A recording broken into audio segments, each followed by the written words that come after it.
मंजिल आपकी राह हमारी।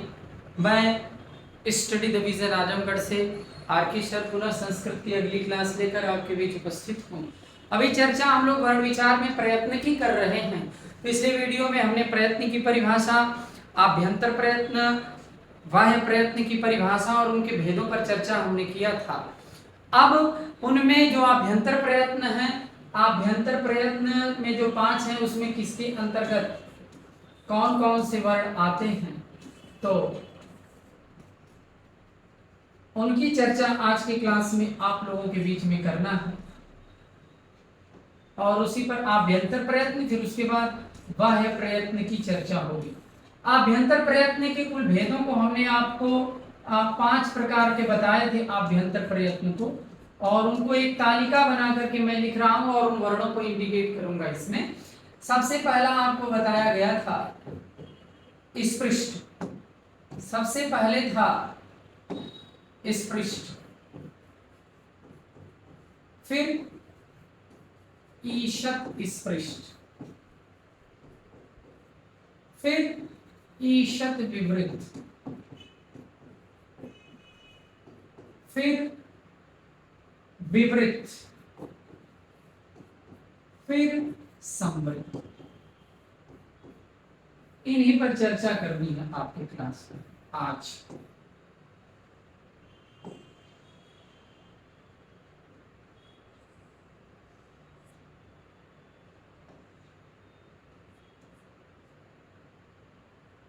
ईषत् स्पृष्ट स्पृष्ट, ये देखिए पूरा 5 भेदों को हमने लिखा। स्पृष्ट, ईषत् स्पृष्ट, ईषत् विवृत और विवृत और संवृत, इस प्रकार से हमने बना रखा है। अब देखिए स्पृष्ट का मतलब होता है स्पर्श करना, स्पृष्ट का मतलब होता है स्पर्श करना। ईषत् स्पृष्ट का मतलब होता है स्पर्श तो करेगा लेकिन हल्का, आधा। ईषत् विवृत का मतलब होता है आधा खुला होना, कम खुला होना। और विवृत का मतलब होता है मुख का खुला होना। और संवृत का मतलब होता है ढका या बंद रहना। 5 कंडीशन। स्पृष्ट का मतलब है स्पर्श करना, किसका? वे वर्ण जो आभ्यंतर प्रयत्न में जब हम प्रयास करते हैं उनको बोलने का, तो वे हमारे मुख के विभिन्न उच्चारण स्थानों को स्पर्श करते हैं। क से म तक की, क से म तक के सभी व्यंजन वर्ण स्पृष्ट होते हैं। इनकी संख्या 25 है। स्पर्शी व्यंजन जो है 25 हैं। क, ख, ग, घ, अंग, च, छ, ज, झ, ञ, ट, ठ, ड, ढ, ड़, त, थ, द, ध, न और प, फ, ब, भ, फ। ये है आपके स्पृष्ट। स्पृष्ट में एक हमारे मुख के उच्चारण स्थान से, कंठ से उच्चरित होता है, या तालु से, या मूर्धा से, या दंत से और या ओष्ठ से। तो ये स्पर्श करते हैं, इसलिए आभ्यंतर प्रयत्नों के स्पृष्ट में ये आ जाते हैं। ये 25 के 25 आपके स्पृष्ट हो गए। अब हम लोग चर्चा करते हैं ईषत् स्पृष्ट पर। ईषत् का मतलब होता है थोड़ा, और स्पृष्ट का मतलब होता है स्पर्श करना। यानी वे वर्ण जो स्पर्श तो करते हैं लेकिन हल्का, जिसको हमने अर्ध स्वर भी आपको बताया था, य, व, र और ल, यह ईषत् स्पृष्ट में आते हैं। ईषत् विवृत का मतलब मुख तो खुला रहेगा लेकिन थोड़ा कम, आधा। ईषत् का मतलब थोड़ा, विवृत का मतलब खुला हुआ होना। जिनको बोलने में, प्रयत्न करने में हमारे मुख तो खुले हुए होते हैं लेकिन आधा या थोड़ा खुलते हैं, श, श, श, फ, ऐसा। और विवृत का मतलब होता है मुख का खुला हुआ होना, मुख का खुलना, यही है विवृत का मतलब। ठीक है। और इसमें आपके सभी स्वर आ जाते हैं। सभी स्वर कौन कौन? अ, ई, उ, री, ए, ओ, ऐ, औ। सभी स्वरों का आभ्यंतर प्रयत्न विवृत होता है। विवृतम स्वराणाम, ऐसा करके सूत्र उन्होंने दिया है। अ ई उ री री ए ओ ऐ औ विवृत। संवृत का मतलब होता है ढका होना, केवल अ स्वर ऐसा है जो संवृत है। जब आप अ बोलेंगे तो उस समय मुख क्या होता है, मुख बंद, सिर्फ उच्चारण। जब आप उच्चारण केवल क्या करते हैं, उच्चारणावस्था में, उच्चारणावस्था में असंवृत होता है, लेकिन आप देख रहे हैं कि विवृत में भी आ रहा है।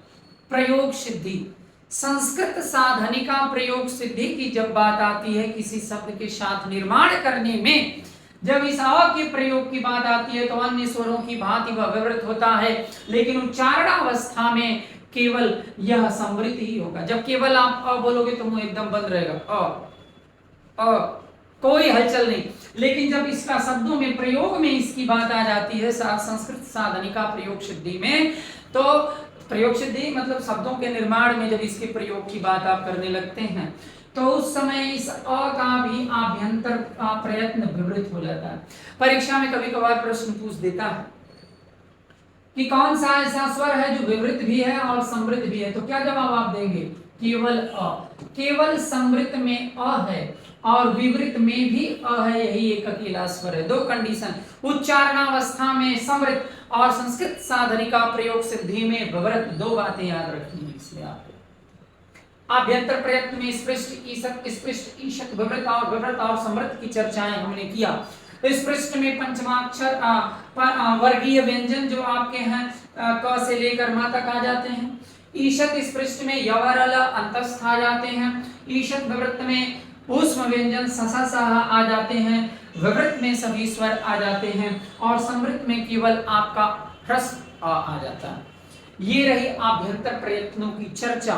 इनकी परिभाषा भी हमने आपके बीच में चर्चा में वन लाइनर बना करके बोला है। तो आभ्यंतर प्रयत्नों के बाद एक छोटा सा श्लोक यूपी टेट अथवा सुपर टेट की परीक्षाओं में क्या बोलते हैं आपको दे देता है श्लोक, और उसमें भी 3-4 सवाल बना देता है और कहता है कि भाई इसके आधार पर बनने वाले प्रश्नों को आप हल करो। तो श्लोक को आप पढ़ पाओगे, उसके अर्थों को जान पाओगे, तभी तो जवाब दोगे। ठीक है, तो अब हम एक श्लोक पे हम लोग चर्चा करते हैं और वह श्लोक मैं आपके बीच में लिखने जा रहा हूं, उसके अर्थों को भी बताऊंगा। न चौरहार्यम, न च राज्यहार्यम,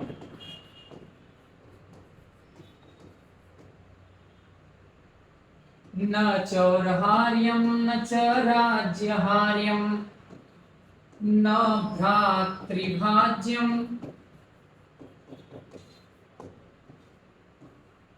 न च भारकारी,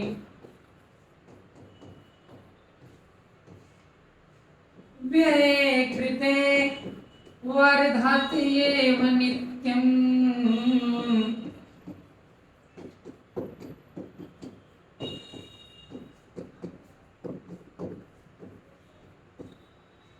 विद्याधनं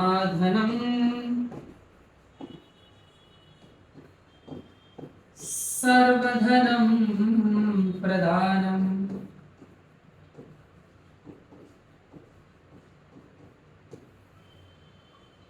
न चौरहार्यं न च राज्यहार्यं, न भ्रातृभाज्यं न च भारकारी, व्यये कृते वर्धत्येव नित्यं, विद्याधनं सर्वधनं प्रधानम्।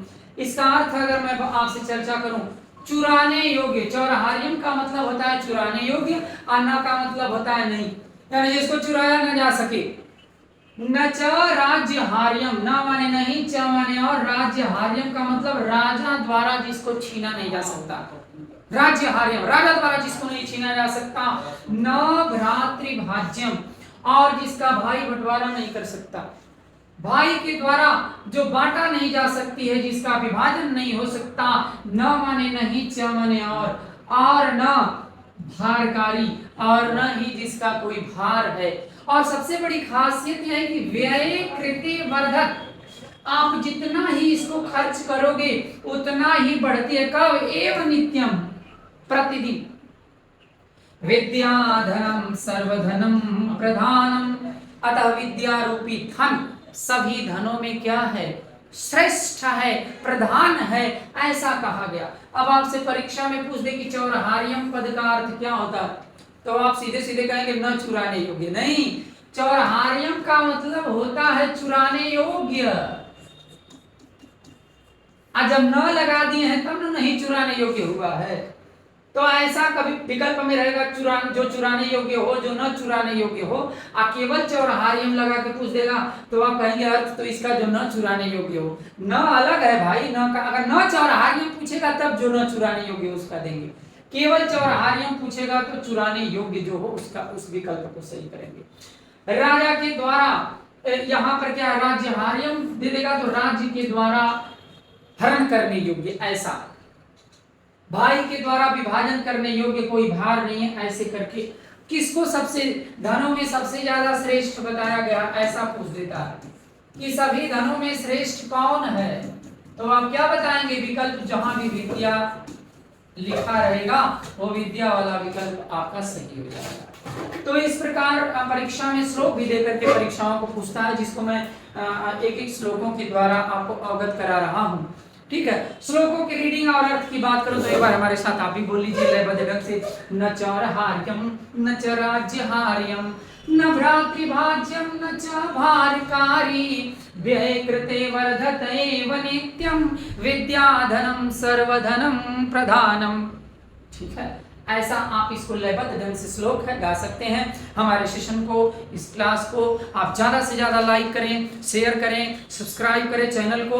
इतना शेयर कर दीजिए कि बहुत ज्यादा प्रचार के, हाँ स्टडी द विजन चैनल पर पढ़ाई होती है, बताया जाता है विस्तार पूर्वक। 1 नंबर का जो है क्लास है और चलता है, जो आपके लिए काफी लाभकारी आगामी टेट और सुपर टेट की परीक्षाओं में रामबाण सिद्ध होगा। कोई हेजिटेशन, कोई आपको रोकने वाला नहीं है परीक्षा में सफल होने से। लेकिन हमारे चैनल को शेयर और सब्सक्राइब, लाइक अवश्य कीजिएगा। इस वीडियो को ज्यादा से ज्यादा लोगों तक पहुंचाएं ताकि सभी लोगों को इसका लाभ हो।